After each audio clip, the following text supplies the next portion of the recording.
Buenas, mi gente hermosa de YouTube. El día de hoy les traigo un video que la verdad siempre había querido hacer desde antes de incluso tener el canal, y que de hecho es una de las razones principales por las que creé este canal. Y aunque tenía programados otros videos que ya grabé, pero que, bueno, no otros videos, otro video que ya grabé y que no he editado porque la verdad no he tenido tiempo. Esta segunda mitad del año ha sido un poquito ocupada para mí.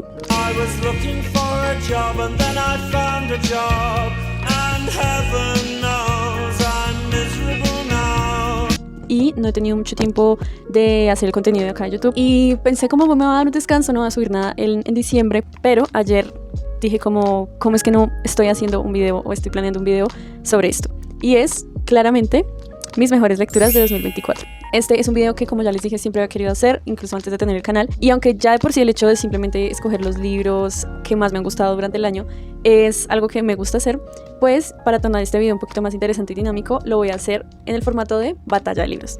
Que si ustedes son ya conocedores de esa comunidad de BookTube, yo creo que han visto este formato en otros canales de YouTube, que a mí en lo personal me gusta mucho y creo que hace mucho más interesante este tipo de videos. Así que empecemos.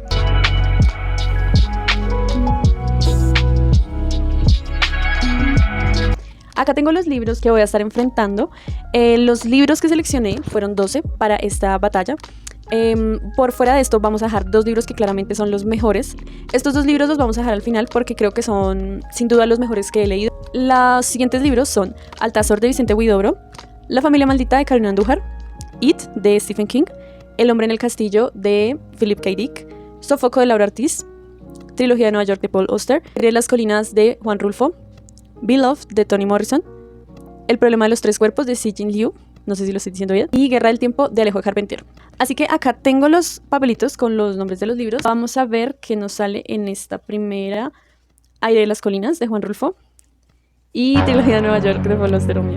Para empezar, les voy a contar un poquito de qué tratan estos libros. Por un lado, Aire de las colinas es un compendio de cartas que escribió Juan Rulfo a su esposa Clara, y este conjunto de cartas cubre un periodo específico que es desde el momento en que él se va a vivir a Ciudad de México e inicia su noviazgo con Clara, que vive en otra ciudad, no recuerdo cuál. Y las cartas obviamente son la correspondencia que ellos tienen durante todo ese tiempo que están en esta relación a distancia. En este conjunto de cartas se puede observar, por un lado, diría yo, algo del pensamiento de Juan Rulfo, cómo era su actitud frente a la vida en general, frente al trabajo, cuáles fueron los procesos que siguió para conseguir una casa, para crear este hogar que él estaba teniendo con Clara, pero también es la construcción de un amor muy bonito. Y creo que aunque estas cartas tienen una intención un poco más académica, es decir, el mostrar cómo pudo haberse formado la obra de Rulfo a partir también de la escritura de cartas y cómo pudo haberse formado su estilo, yo creo que el compendio de cartas también muestra mucho cómo se construyó este amor entre Clara y Juan Rulfo. Diría que este elemento es el más hermoso del libro y la razón por la cual yo lo amé, y es porque uno puede ver cómo se puede fortalecer el amor a través de la distancia, a través de las cartas, y cómo muchas veces se llega a soñar con tener un hogar. Y digamos que la razón por la que lo amé tanto fue porque me sentí identificada en esta situación. Digamos que estoy un poco en plan como Juan Rulfo, odiando el trabajo y queriendo tener una vida tranquila con mi pareja. Creo que es algo muy bonito ver cómo se puede soñar con tener eso, un hogar con la persona que se ama. Por otro lado, Trilogía de Nueva York de Paul Auster es un conjunto de tres novelas muy muy cortas. En primer lugar tenemos Ciudad de Cristal, en segundo lugar tenemos Fantasma y en tercer lugar tenemos La habitación cerrada. Estas tres novelas, diría que su punto común es que suceden cosas extrañas y que no se sabe muy bien cuál es el límite entre la realidad y la ficción, y qué tanto influencia al individuo la ficción.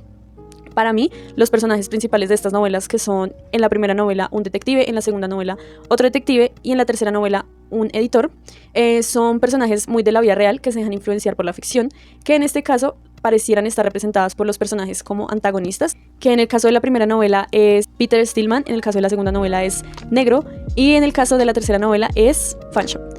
Y creo que estos personajes lo que demuestran es cómo la ficción, a pesar de no ser real, llega a ser algo real porque tiene una influencia demasiado fuerte en el mundo real.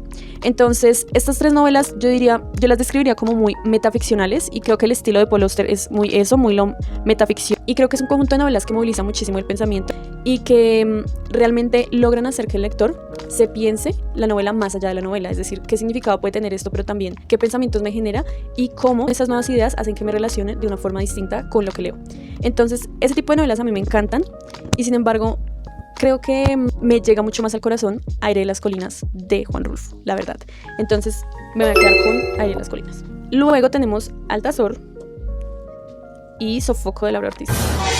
Bueno, Por un lado, Altazor, este poema está dividido en 7 cantos. Básicamente el poema es una propuesta que yo creería que es muy vanguardista. De hecho, este poema, según los académicos, es como lo que funda el estilo de Vicente Huidobro y lo que es el creacionismo.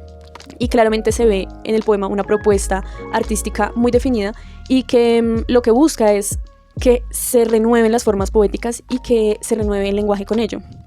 Pero Huidobro no hace solamente una crítica a lo que vienen siendo las formas poéticas más tradicionales y cómo se deberían reconstruir, sino también a las diversas formas que tenemos los seres humanos, tal vez, de relacionarnos con el lenguaje. Es algo muy curioso porque en Trilogía de Nueva York, en la primera novela, Ciudad de Cristal, se habla de cómo el lenguaje es el primer paso para reconstruir un mundo y para formar una utopía. Y básicamente es esto lo que hace Vicente Huidobro, proponer sepultar todo lo viejo y a través del lenguaje renacer en un mundo nuevo.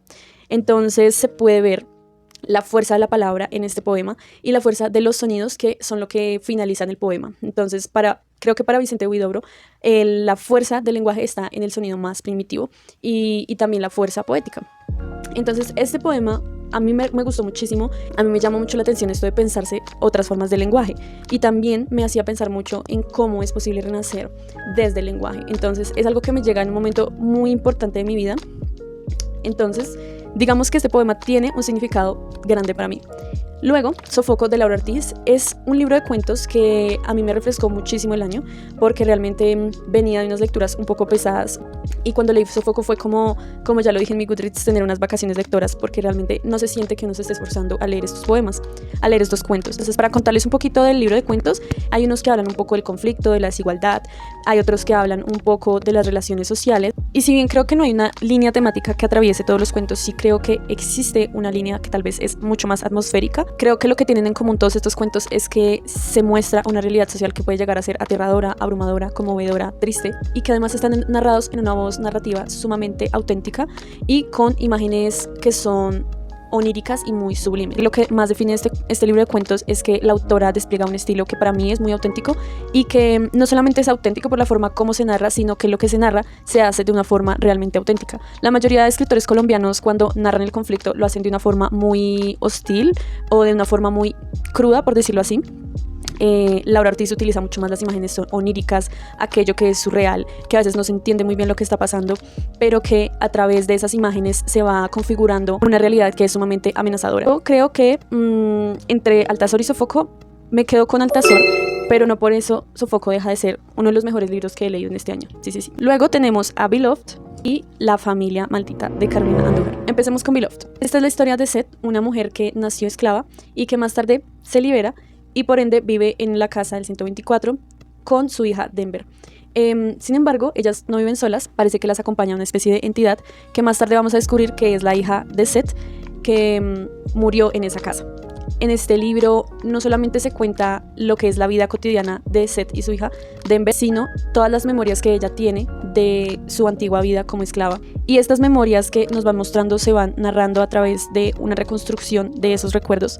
Por lo tanto, la narración es un ir y venir entre las memorias y el presente, que realmente parece no ser el presente como tal, porque es un presente que está atravesado siempre por el pasado. Es un presente que todo el tiempo está recordando el pasado con el que cargan los personajes y que, por lo tanto, no los deja ser libres realmente. La atmósfera que crea Toni Morrison en este libro es sumamente opresiva. Miren, yo creo que les dije esto en mi video de la tier list, que dice la tier list eterna. Cuando uno lee Beloved es como sentir ese ambiente pesado cuando uno entra a un cementerio, cuando uno entra a una casa donde hay una energía rara, donde uno sabe que pasaron cosas. Pues lo mismo se siente cuando se lee este libro y sobre todo cuando se sitúa en la casa donde vive Denver y Seth, porque a pesar de que no es una casa en donde sucedieron todas las atrocidades que son las más horribles de las que habla el libro, es un lugar donde pesan todas esas memorias, es un ambiente donde se ha sentado la desesperanza, la miseria, la muerte, la tristeza de todos los personajes que no pueden librarse de ella porque cargan con un pasado esclavo que es sumamente violento. Y algo que sobre todo me dejó con el corazón roto de este libro es no solamente todo lo que se respira en este libro que Toni Morrison logra transmitir, la desolación, la tristeza, la muerte, sino también el olvido al que están sometidos todas las personas que fueron esclavas y cómo ese olvido se conjuga con la violencia que siguen viviendo para que ellos realmente nunca sean libres. Es un libro muy abrumador que yo recomiendo muchísimo y que obviamente me invita a leer más a Toni Morrison porque esta mujer es una genia realmente de la literatura. Ahora vamos con La familia maldita. Este libro cuenta la historia de Lucina Paulac, que es una institutriz que va a vivir a una mansión muy muy alejada de la civilización, que es como su sueño. Ella siempre ha querido hacer esto porque le encanta cultivarse, tener conocimiento y estar alejada de la sociedad. Sin embargo, ya va a llegar a una casa donde suceden cosas muy muy extrañas. Sus dos pupilos no son unos niños normales y ella se va a ir dando cuenta que la familia tampoco es una familia normal. Miren, yo creo que este es el libro más adictivo que yo he leído en todo el año y no sé si en toda mi vida, la verdad, yo creería que sí. Es un libro que cuando uno lo está leyendo, uno no hace sino pensar en qué va a pasar después. Yo recuerdo que me la pasé casi todo un fin de semana leyéndolo y cuando salía a hacer algo con mi familia, el único que pensaba era en volver para seguir leyendo el libro. Y es que es un libro demasiado, demasiado emocionante. Da unos puntos de giro que ustedes se cagan de verdad. Este libro, mira, es que me emociono tan solo de hablar de este libro y no puedo decir que cosas no me hayan gustado, pero sí hubo cosas que no me gustaron. Es decir, es un libro que tiene excesivas conversaciones de temas teóricos que realmente no tienen mucho que ver con la trama y que a mí me parecieron innecesarios. Creo que tal vez este tipo de conversaciones como que contribuyeron a crear una atmósfera de conexión, de una real conexión entre los personajes, entre la pareja protagonista, y sin embargo creo que a veces no era tan necesario. También en cuanto al estilo, creo que hay cositas, por ejemplo, como que escenas terminan abruptamente sin que realmente sea como coherente la línea narrativa. Me pasó esto sobre todo con una escena final que terminó así como un chasquido de dedos. Pero son cositas, ¿saben? Como que realmente creo que eso no hace que el libro no se disfrute, que el libro no sea bueno, porque a mí sí me parece que el libro es muy bueno. Pero teniendo en cuenta esto, yo creo que Beloved se lo lleva totalmente. La siguiente batalla es entre El problema de los tres cuerpos y It.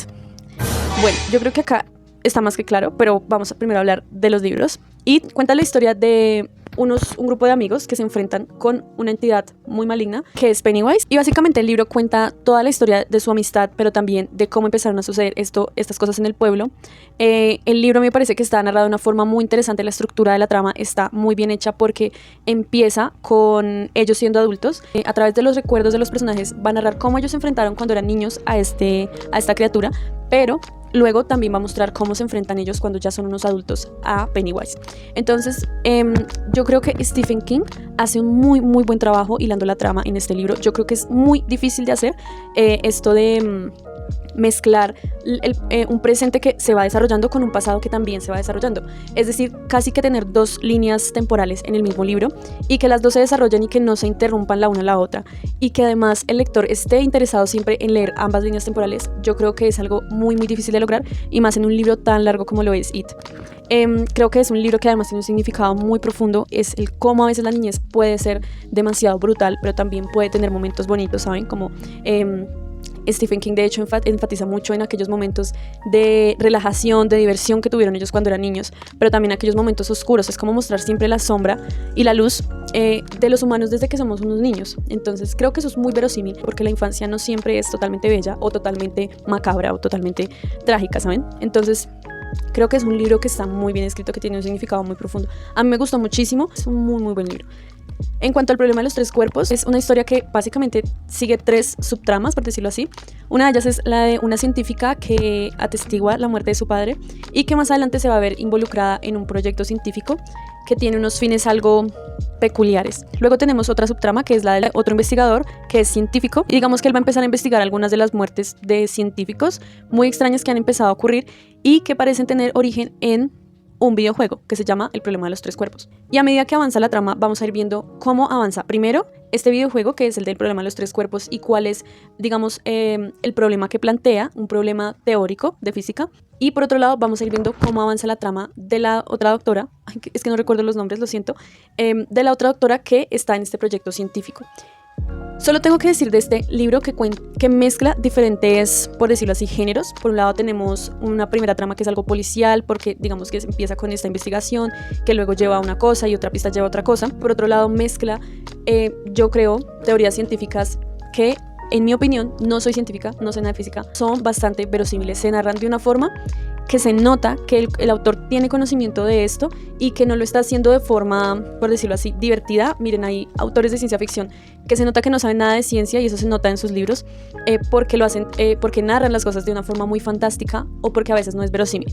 En esta novela no es el caso y creo que es una novela que sabe utilizar muy bien la ciencia para realmente narrar algo que por un lado sea interesante, pero por otro lado podría ser posible. No estoy diciendo que esto sea científicamente posible, sino que las propuestas que hace el autor sobre lo que sucede es para mí científicamente verosímil. Y tercero, que además muestra muchos de los problemas que tenemos como humanidad. Entonces, no voy a decirles mucho el libro. Yo tengo una filosofía y es que uno debe entrar a un libro sin saber demasiado de él, y creo que este es uno de esos libros que uno no debe saber todo porque, o si no, muy probablemente se arruine. También creo que es un libro que no es para todo el mundo. Muchas personas que no les gusta tanto la ciencia ficción leen este libro y no les gusta. Obviamente no les va a gustar porque habla muchísimo de física. Pero yo creo que eso no arruina el libro. La trama realmente es muy muy buena y creo que es uno de esos libros que a uno le puede llegar a volar muchísimo la cabeza por la ciencia en la que se basa, pero también por todos los dilemas éticos y morales de los seres humanos que expone. Yo por eso creo que este es uno de los mejores libros que he leído en el año. Creo que claramente es El problema de los tres cuerpos para mí en lugar de It, porque El problema de los tres cuerpos me parece un libro que innova muchísimo. La siguiente batalla es entre La guerra del tiempo de Alejo Carpentier y El hombre del castillo de Philip K. Dick. El hombre del castillo es un libro que narra qué pasaría o cómo sería un mundo en el que los nazis hubieran ganado la guerra. Este libro sigue varias historias paralelas que están relacionadas con un libro en específico del que ya les voy a contar. La primera historia es un comerciante de antigüedades. Será que en ese mundo hipotético los japoneses tienen el control del territorio estadounidense, sienten mucha admiración por todo el tipo de objetos de cultura relacionados con la cultura americana y por ende existe este coleccionista que básicamente nos va a mostrar cuál es esa jerarquía de poder imaginario que existe entre estos personajes y que existe de una cultura a otra. La siguiente historia es de una mujer que se obsesiona con un libro llamado La langosta se ha posado. Este libro describe un mundo hipotético en el que los japoneses y los nazis no ganaron la guerra, sino fueron los estadounidenses, los aliados. Este libro genera mucha intriga a esta mujer y ella junto con otro personaje van a ir a buscar al escritor de este libro, que es un hombre que aparentemente vive en un castillo. También la trama nos habla de algunas intrigas políticas que existen entre unos espías alemanes y el gobierno japonés, que es como el que rige el territorio de Estados Unidos. Digamos que diría que lo más interesante de este libro es primero cómo se plantea el mundo paralelo en el que los aliados no ganaron la guerra, sino fueron los otros. También cómo se cambian estas disposiciones y estas jerarquías de poder que hoy conocemos y cómo serían esas jerarquías de poder en un mundo en el que los otros ganaron la guerra. Pero lo más interesante de esto de lejos es la metaficción con la que se juega este libro. No les voy a decir mucho más porque realmente esto tiene mucho más que ver con el final que con todo el resto de la trama. Diría que el libro, lo más interesante del libro es de lejos el final. Realmente la trama, más que ser una novela muy intrigante o muy buena, realmente es más una novela muy descriptiva que invita más al pensar al lector. Y ya. Por otro lado, Guerra del tiempo de Alejo Carpentier es un volumen de cuentos en el que se hacen juegos muy interesantes de tiempo y paradojas temporales. Algo que yo resalto mucho de La Guerra del Tiempo es que Alejo Carpentier reta la concepción de cuento que nosotros tenemos, como esa estructura que tenemos instaurada, y creo que él juega mucho con esas estructuras y que él logra hacer cosas realmente diferentes. Para que me entiendan un poco lo que hablo, voy a poner uno de los ejemplos de tal vez los cuentos más conocidos de este volumen, que es Viaje a la semilla, en la que la historia se cuenta con el tiempo no avanzando hacia adelante, ¿saben? Como nosotros tenemos en nuestra mente que el tiempo avanza hacia adelante, pues no, Alejo Carpentier lo cuenta como si el tiempo avanzara hacia atrás. Entonces, pónganle que ustedes no nacen cuando son bebés, sino que su vida comienza cuando ustedes mueren y que a partir de ustedes luego son unos adultos, ancianos, que luego van volviéndose jóvenes y que luego van volviéndose niños y que luego se vuelven bebés y que así el tiempo va hacia atrás hasta que todo termina. Entonces, esto es para que me entiendan un poco, no estoy diciendo que todos los cuentos sean así, pero los cuentos juegan con eso, juegan con el tiempo. Y lo que logra este libro de cuentos es que subvierte no solamente la concepción que tenemos de cuentos, sino la concepción que tenemos de tiempo. Y eso a mí me parece que hace este libro de cuentos algo muy, muy poderoso, una obra muy poderosa. Y por ende yo me quedo con La Guerra del Tiempo de Alejo Carpentier. Ahora que ya he sacado estos 5 libros, Altazor, El problema de los tres cuerpos, Aire de las colinas, Guerra del Tiempo y Beloved, lo que voy a hacer es que de estos 5 voy a sacar 2 que se van a enfrentar con los 2 grandes reyes de este año. Y los primeros son Beloved y El problema de los tres cuerpos, porque como ya les dije, a mí Beloved me parece que es una gran obra de la literatura.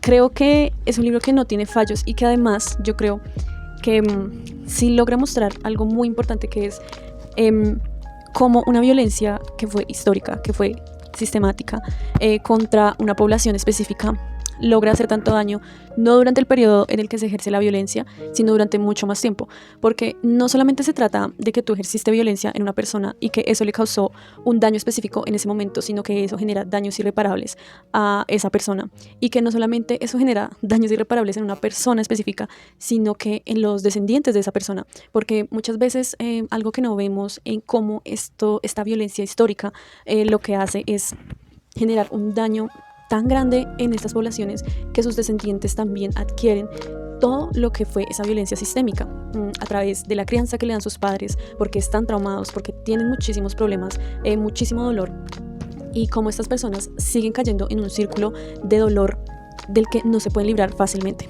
Entonces yo creo que Beloved es un libro que no solamente está muy bien escrito, sino que a través del significado que tiene para las personas. El problema de los tres cuerpos también, ¿saben? Yo creo que algo que tiene maravilloso que tiene la ciencia ficción es que a través de contar historias que son ficticias, que es especulativo, logra enfrentarnos a nosotros con muchos de los dilemas que como sociedad tenemos. Pero yo no recuerdo muy bien, o no dejó una huella en mí este libro tanto como lo hizo Beloved. Así que yo elijo Beloved. La siguiente batalla es entre Guerra del Tiempo, Aire de las Colinas. Bueno, como ya dije, Aire de las Colinas para mí tiene un significado muy especial, porque algo que yo creo, y tal vez, bueno, esto es algo muy personal, yo creo en el amor eterno, porque creo que el enamoramiento puede seguir en la medida que tú alimentes el amor. Y creo que este es de esos libros que ayuda a alimentar el amor desde la esperanza que existe en que el amor puede ser un lugar seguro para ti. Algo muy hermoso de este libro es ver cómo Juan Rulfo, a pesar de tener una carga laboral pesada que le impide escribir, que le impide tener esas ilusiones que tiene normalmente un artista, él encuentra un refugio en el amor que siente por Clara. A mí, vuelvo y lo digo, a mí me hubiera gustado muchísimo tener las cartas de Clara, ver qué le respondía a ella y cómo alimentaban también ese amor mutuamente.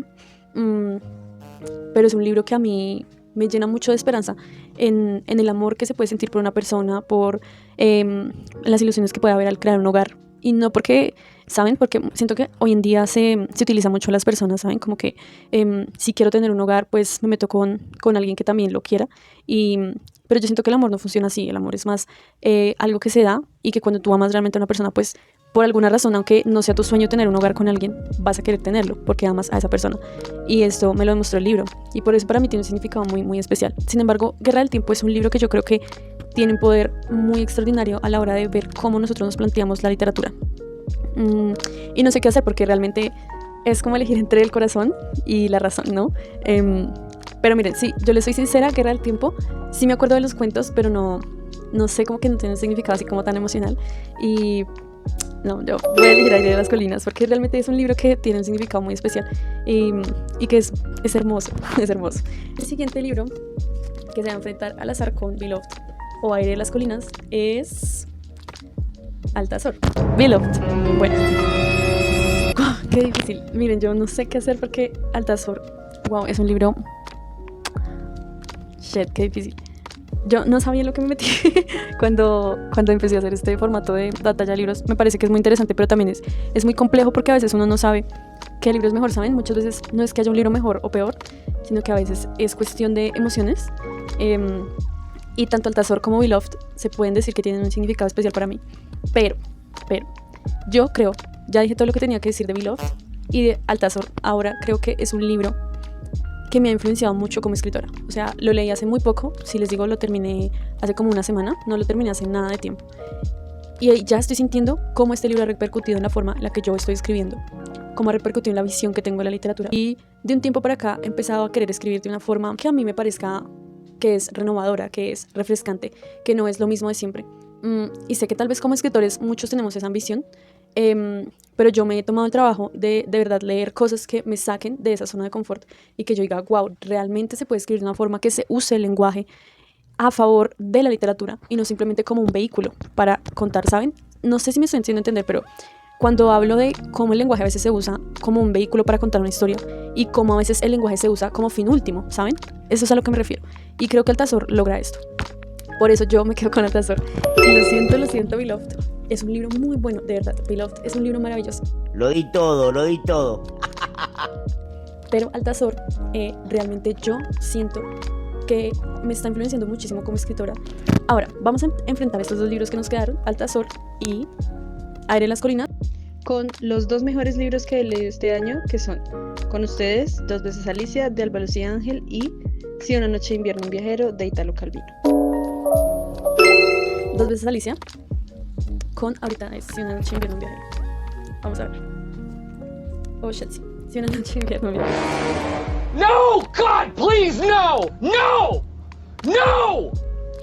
No! Por un lado, Dos veces Alicia, de Alba Lucía Ángel, es un libro que cuenta la historia de una escritora que se llama Alicia, que está al parecer en el Reino Unido, y que además está escribiendo una historia protagonizada por una mujer que se llama Alicia. Esta historia parece estar muy influenciada por Alicia en el País de las Maravillas, es decir, la historia que escribe Alicia, la escritora, y básicamente esta es una historia que va a hilar la escritora mientras está escribiendo, valga la redundancia, y mientras vive en una pensión donde viven unas personas muy excéntricas que van a hacer la vida de Alicia un tanto más interesante. Este libro es un fluir de conciencia total. No creo que sea un libro fácil ni sea un libro para todo el mundo, pero creo que es un libro que juega mucho con los límites de la ficción, ¿saben? Y esto se nos hace saber porque todo el tiempo hay un devenir entre lo que piensa la escritora que va a escribir y que es su historia que está escribiendo, ¿saben? Y lo que realmente pasa en su vida real. Porque los escritores somos así, muchas veces estamos viviendo nuestra vida y al mismo tiempo estamos pensando qué es lo que vamos a escribir, qué es lo que estamos escribiendo, la historia sobre la que estamos escribiendo. Y la cuestión acá es que hay momentos en los que parece insinuarse que lo que sucede en la vida real no es lo que sucede realmente, sino lo que la escritora quisiera que sucediera. Entonces, a lo que voy con esto es que hay un límite que no está definido entre la realidad y la ficción. Y es lo que les decía un poco ahorita con Trilogía de Nueva York. No sabemos hasta qué punto la ficción influencia la realidad, en una medida en la que sepamos que es real y que no lo es. Porque es que si la ficción logra influenciar tanto la vida real, el mundo físico, pues entonces es real. La ficción es tan real como lo real. No sé si estoy divagando demasiado, pero es que este es un libro que a mí me puso a pensar mucho en esos devenires, ¿saben? Pero además es un libro divertido, ¿saben? No es como Trilogía de Nueva York, que uno todo el tiempo está ahí como maquinando. No, Dos veces Alicia se disfruta mucho más, es divertido, es gracioso. Aparte, miren, Alba Lucía Ángel juega de una forma con el lenguaje impresionante. Este libro además nos sitúa en un espacio temporal en el que está sucediendo la Guerra Fría, en el que no se sabe muy bien qué tiene sentido y qué no tiene sentido hacer cuando en realidad no se sabe si vivamos mañana. Y entonces en este mundo tan caótico en el que vive la protagonista, se traspasa ese caos a la vida personal y a la creación artística. Entonces en este libro todo es caos porque la vida es caos, ¿saben? El libro refleja lo que es el caos de la vida que vive la protagonista. Entonces este es un libro que, así como está repleto de un caos que es político, que es cotidiano, también es un caos en el lenguaje. Pero este caos del lenguaje, yo lo que creo que demuestra es una riqueza de la palabra y la literatura, y cómo a través del caos también se pueden hacer creaciones que sean interesantes, que sean poéticas, que sean dinámicas y saben, que le hagan a uno pensar algo diferente. Y eso pasa aquí en Dos veces Alicia, y por eso a mí me parece que es un libro riquísimo en lenguaje, que es una maravilla. Luego tenemos Si una noche de invierno un viajero, de Italo Calvino. Este libro trata de un lector que empieza a leer la novela Si una noche de invierno un viajero, de Italo Calvino. Sin embargo, cuando él empieza a leer este libro, que está muy interesante, preciso llega a la página 17 y se da cuenta que a partir de esa página todo es una repetición. Es decir, el libro casi que vuelve a empezar desde la página 1 y se repite hasta la página 17 y de ahí vuelve y se repite, ¿saben? Entonces el lector queda como en shock y dice, pues, o sea, preciso en el punto más bueno del libro pasa esto. Y entonces va a la librería y el librero le dice que hubo un error con la editorial, o sea, la editorial cometió un error con ese libro, que no es Si una noche de invierno un viajero, sino es Una noche en el poblado de Marok, algo así, no recuerdo el nombre de la siguiente novela. Pero el caso es que él dice, bueno, pero entonces yo quiero leer esa novela. Y el librero le dice, pues está por ahí, búscala y pues la llevas. Y el lector dice, ok, la lleva. Pero se da cuenta que ese libro que él está leyendo, que se supone que era el libro verdadero que él estaba leyendo, Si una noche de invierno un viajero, pues resulta que no. Y se lo lleva y lo empieza a leer, pero se da cuenta que en realidad es otro libro. No es el libro que él estaba leyendo y que quedó inconcluso porque pasó este problema con las páginas, sino es otro libro totalmente diferente, que también, por cierto, está muy bueno, está muy interesante. Pero, preciso, en la página 17 más o menos, digamos que es la misma página, el libro está totalmente en blanco y ya no puede seguir leyendo.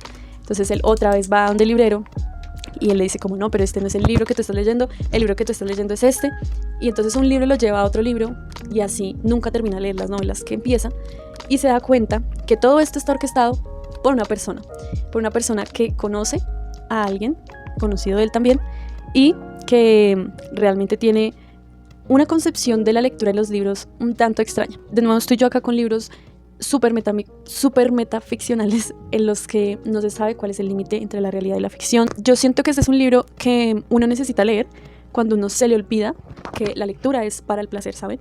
A veces uno se pone como estos retos de lectura y así uno se va poniendo metas como si leer fuera un trabajo, ¿saben? Un trabajo por el que a uno no le pagan, pero que uno hace porque le gusta. Pero luego se le olvida en todo ese trabajo que uno hace, en el que toma notas del libro, en el que resalta, en el que agrega su lectura a Goodreads, en el que, por ejemplo, las personas que tenemos cuentas de libros hablamos del libro que leímos. En todo eso se nos olvida que la lectura es por placer y nada más. La cuestión acá es qué experiencia tú tienes cuando lees. La experiencia que implica leer es algo más que solo el placer de leer, sino el placer de vivir algo que no puedes vivir en la vida real, algo que no puedes ver en la vida real, algo que no puedes ver a través de nada más, solo a través de la literatura, algo que solo te puede entregar ese libro que estás leyendo, ¿sabes? Entonces, creo que Italo Calvino nos habla acá de lo significativo que es la literatura, y no la literatura como un producto de la imitación que se hace del cine, o no sé, o historias entretenidas, sino realmente la experiencia que nosotros nos llevamos emotiva y de vida al momento de leer un libro. Y la verdad no quiero decirles mucho más de este libro porque creo que es un libro que muchas personas deberían leer. O sea, si les gusta la literatura rara, original, innovadora, y aparte tienen ese amor por los libros, lean Si una noche de invierno un viajero, porque es un libro que no los va a dejar indiferentes, estoy segura. Y ahora no sé qué hacer, no sé cuál escoger, porque realmente Dos veces Alicia es un libro que, como les digo, ha sido muy significativo y que, al igual que Altazor, me ha influenciado mucho como escritora. Sin embargo, Si una noche de invierno un viajero, yo diría que fue un poco más significativo, porque miren, Dos veces Alicia, mientras yo lo leía, estaba muy en el plan de entender qué está pasando y muchas veces no disfrutaba la lectura. En cambio, Si una noche de invierno un viajero me lo gocé de principio a fin. Entonces de aquí yo me quedo con Si una noche de invierno un viajero. Y la última batalla es entre Altazor y Aire de las Colinas. Yo claramente me quedo con Altazor. Como ya les dije, Aire de las Colinas es un libro muy significativo para mí.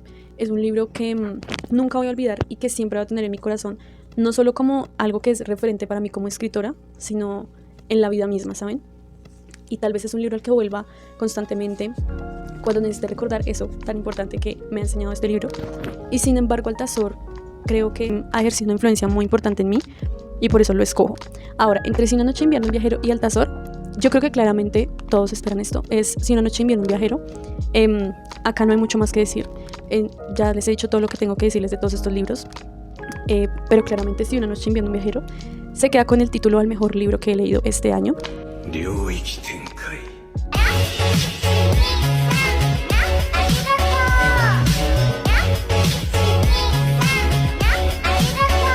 Yo creo que las cosas quedarían más o menos así. No sé qué tan justo sea esto a veces, ¿saben? Porque probablemente si me hubieran pedido hacer esto de una forma en lista, yo hubiera organizado las cosas de forma distinta. Pero en esto de las batallas de libros, lo que me gusta es que a veces uno enfrenta los libros y se da cuenta de cuál tiene más significado para uno. No necesariamente cuál es mejor, sino cuál es mucho más significativo. Entonces, nada, este es todo por el video de hoy, que creo que se hizo muy largo, pero no importa. Lo importante es que a mí me gusta mucho hacer esto, ¿saben? Elegir los mejores libros y tal. Siento que son rituales que lo ayudan mucho a uno a motivarse también mucho más a leer, a recordar cuáles fueron los libros que leíste durante el año, a rememorar esas cosas que a veces uno no recuerda, ¿saben? Pero pues claro, cuando uno se ve obligado a hablar del libro, pues uno otra vez busca en su memoria y recupera toda esa información. Y creo que esto es lo genial de hacer esto a final de año. Me parece que es un cierre muy bonito para del año, para concluir este camino que he empezado acá en YouTube. Y como sea, me parece genial poder también leer lo que ustedes han leído este año, cuáles son esos libros que han leído, cuáles son los mejores libros que han leído, porque yo sé que a veces uno no lee tantos libros como para poder escoger 10, o tantos libros buenos para poder escoger 10 libros o 12 libros que son los mejores, pero sí seguro que hay un libro que de pronto ustedes han leído que dicen, wow, este libro fue lo mejor que leí en el año. Me gustaría que lo pusieran en comentarios también para anotar esos libros y decir como, ay, me gustaría leer este libro, como recomendaciones para mí también. Pero el caso es que es bonito poder compartir todas estas cosas. Queda abierta la invitación para compartir en comentarios cuáles fueron sus mejores lecturas. También porque no compartan cuáles son sus peores lecturas. Pero igual creo que haré un video de mis peores lecturas, aunque tal vez no se haga tan largo como este, porque pues realmente no tuve malas lecturas este año. Y ya, eso es todo por el video de hoy. Los quiero mucho y cuídense mucho en el próximo año.